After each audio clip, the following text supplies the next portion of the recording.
వస్తువాహన అష్టైశ్వర్య భోగభాగ్యాలిచ్చి 10 మందికి మంచి చేసే గుణాన్నిచ్చి ఎవరైనా కొంచెం చెడ్డగా మాట్లాడితే ఓర్పుకునే మనసునిచ్చి ఆ సర్వేశ్వరుడు ఎల్లవేళలా సదా రక్షిస్తాడని నమ్ముతూ శ్రీరామకోటి మిగుస్తూ ఉన్నాం స్వామి.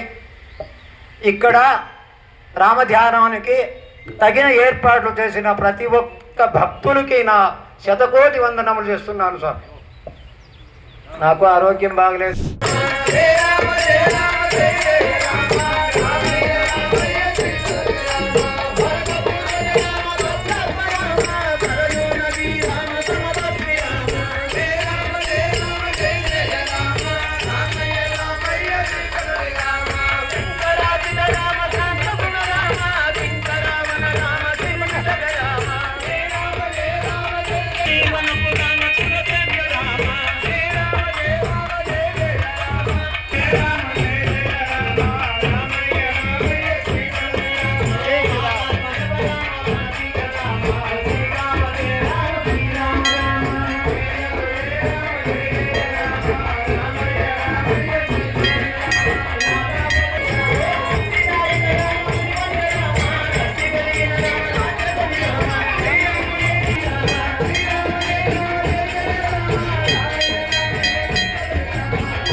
ఇంట్లో కొనుక్కోండి.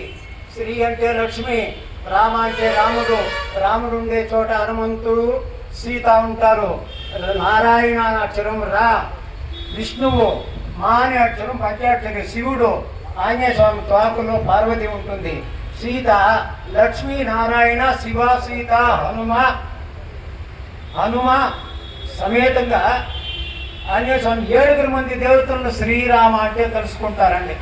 జ్ఞాపకం పెట్టుకోండి. రామ అంటే శివుడిని తెలుసుకున్నట్లే, విష్ణువుని తెలుసుకున్నట్లే. శ్రీ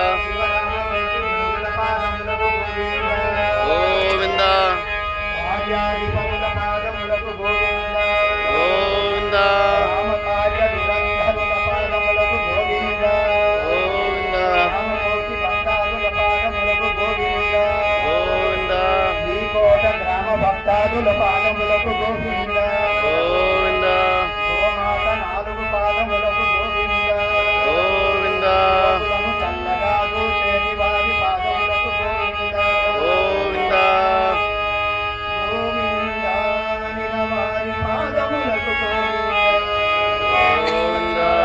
పార్వతీ పతయే హర హర మహాదేవ, పార్వతీ పతయే హర హర మహాదేవ.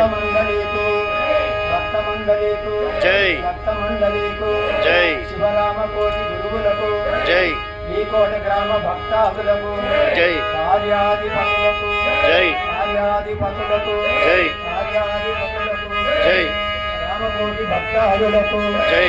హర నమ పార్వతీ పతయే హర హర మహాదేవ. సెకండ్ ఎవరు మాట్లాడకుండా నిలుచుకోండి.